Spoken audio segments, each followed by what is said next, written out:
Black hole के बारे में आप कितना जानते हैं? अगर आप किसी एक में गिर जाते हैं तो क्या होगा?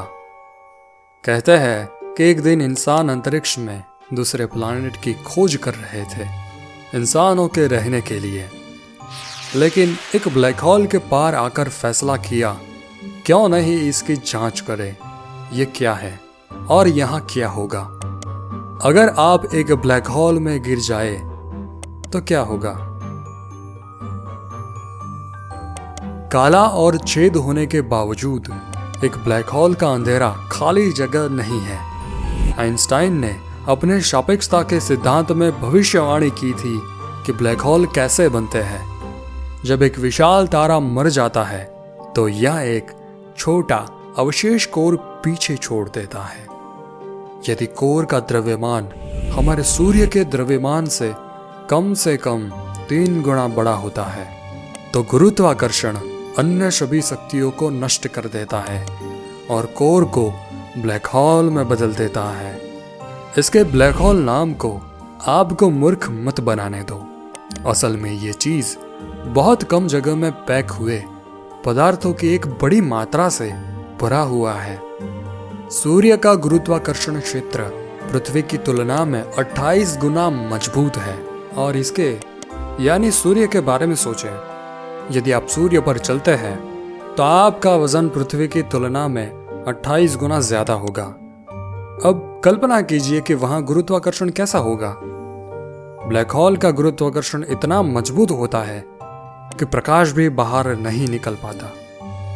यही कारण है कि आप किसी भी ब्लैक होल को कभी नहीं देखेंगे, लेकिन आप इसे गामा रे के फटने से पता लगा सकते हैं जो ब्लैक होल उत्सर्जित करता है।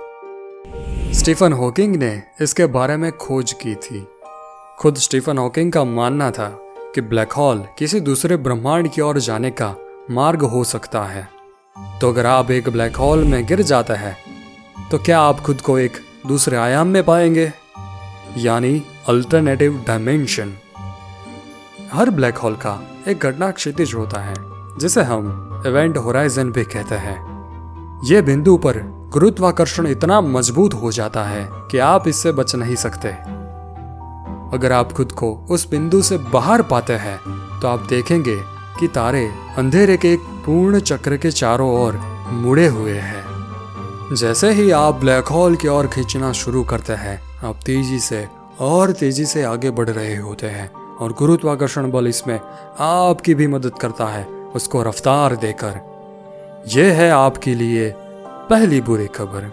बहादुर अंतरिक्ष यात्री, एक ब्लैक होल का गुरुत्वाकर्षण बल बहुत मजबूत होता है।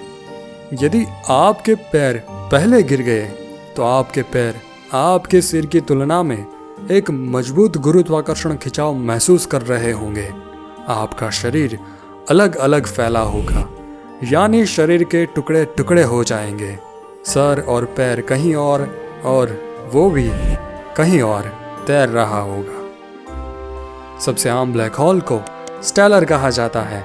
वे लगभग 9 मील यानी 15 किलोमीटर तक फैल सकते हैं और 20 सूर्य के समान भारी हो सकते हैं। इसके गुरुत्वाकर्षण बल के बारे में कल्पना कर देखें, जिसका खिंचाव पृथ्वी से भी 28 गुना ज्यादा होने वाले सूर्य जैसे 20 सूर्य के जितना है।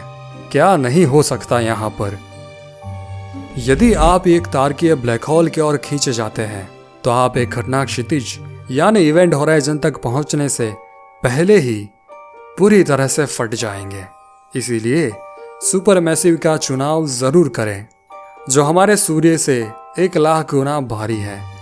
इस मामले में जैसे ही आप घटना क्षितिज को पार करते हैं, आपका शरीर अस्वस्थ रहेगा, क्योंकि गुरुत्वाकर्षण आपके पैरों और आपके सिर दोनों को लगभग एक ही ताकत के साथ खींच रहा होगा।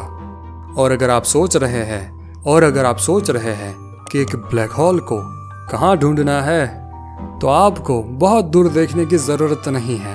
हमारी आकाशगंगा के केंद्र में एक ब्लैक होल सही है।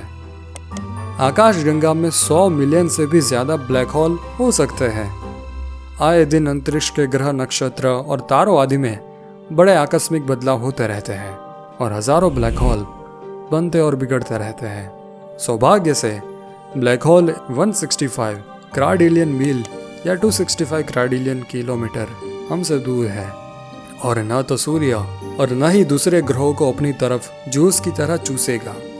लेकिन अभी तक अपना सूटकेस पैक न करे। घटना क्षितिज को पार करना सिर्फ शुरुआत है। ब्लैक होल के केंद्र में एक गुरुत्वाकर्षण सिंगुलैरिटी है जहां घनत्व यानी डेंसिटी अनंत हो जाती है। आप उस केंद्र में खींचे चले जाएंगे और ब्लैक होल में ही समा जाओगे। आप अपने अनुभव के बारे में किसी को नहीं बता पाओगे। हालांकि घटना क्षितिज के बाहर रहे आपको देख रहे एक व्यक्ति को एक बहुत ही अलग तस्वीर दिखाई देगी। जैसे जैसे आप एक ब्लैक होल में गिर रहे थे, वे आपको धीमा होते हुए, मंद होते हुए और लाल होते हुए देखेंगे। अंत में आप बस रुक जाओगे। आप कभी भी घटना क्षितिज को पार नहीं करेंगे। इसका कारण यह है कि ब्लैक होल में जगह और समय अपनी भूमिकाओं को या फिर यूं कहे कि अपने काम को बदल देते हैं। घटना क्षितिज पर समय ठहरता है तो दूसरी ओर अंतरिक्ष आगे बढ़ता है। आप वहां से बचने के लिए पीछे नहीं मुड़ सकते और इसके लिए भी नहीं रहेंगे। यहाँ तक कि जब ब्लैक होल अंततः मर जाएगा तो उसने अपनी तरफ अवशोषित किए गए सभी कणों को उत्सर्जित करेगा। यहाँ तक कि आपके शरीर को भी यह बताना असंभव होगा कि वे कण आपका शरीर था या फिर कुछ और। हालांकि स्टीफन हॉकिंग ने एक ऐसा तरीका खोज निकाला जिसमें आपके शरीर के बारे में जानकारी खत्म नहीं होगी। उन्होंने सिद्धांत दिया है कि दूसरे ब्रह्मांडों का भी अपना अलग अलग इतिहास है। इसका मतलब है एक हकीकत में आप ब्लैक होल में पड़ जाएंगे, दूसरे हकीकत में वहां पे कोई ब्लैक होल भी नहीं था। 11 फरवरी 2016 को लिगो scientific collaboration and the Virgo collaboration ने पहली बार गुरुत्वाकर्षण तरंगों का पता लगाया, जिसने ब्लैक होल के बनने का पहला ऑब्जर्वेशन दिया। दिसंबर 2018 तक 11 गुरुत्वाकर्षण तरंग घटनाएं देखी गई, जिनमें 10 विलय वाले ब्लैक होल शामिल थे। और अप्रैल 2019 में ब्लैक होल और उसके आसपास की पहली प्रत्यक्ष तस्वीर मिली थी।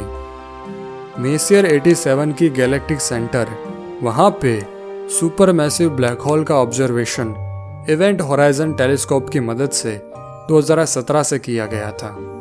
घटना क्षितिज यानी इवेंट होराइजन के बाहर से देखकर निश्चित होना असंभव है कि वहां ब्लैक होल है या नहीं। जब तक आप ब्लैक होल में नहीं गिरते तब तक आपको ये पता नहीं चल पाएगा।